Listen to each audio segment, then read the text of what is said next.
What it do, surprise Shawty crew? So I'm gonna try to do these really quick. This first part was really supposed to be a continuation of the words I released prior to the Thanksgiving little break.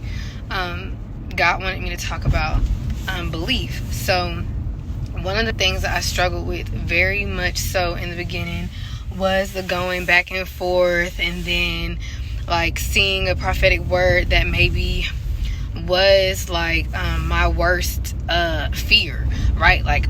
Oh my gosh, I knew it. And it's really not you knew it or confirmation, it's just fear. And so you're seeing a title where God has not told you that, and you're clicking on it out of fear. Or you're seeing a title, none of them words, none of that has crossed your spirit at all, but you clicking on it out of curiosity. Curiosity killed the cat, okay? Here, definitely just trying to drive, wave, and record. Okay, so he was just telling me that I would not be put to shame. You would not be put to shame. And so when he led me to the scripture, it's Romans 9 verse number 33. But then I ended up reading 30 through 33. Look, trying to wave and stuff again. You cannot wave and drive. And the first part is really about those who come through faith versus those who try to come through acts and the law and righteousness and stuff. And so the last part, which is verse 33, says that he placed a rock in Zion, which will cause them to stumble, but those who believe in him will not stumble, right? And so then they won't be put to shame. And so the rock is Jesus. And in a live, one of my most recent lives, I was acts of righteousness, not you need to seek righteousness, but acts of righteousness. Anywho, in one of my last lives, I was saying and the rejected cornerstone became the chief cornerstone. Now, depending on what version you read, that depicts on whether or not in Romans they say rock or stone, but Jesus is that rock. Jesus is that stone.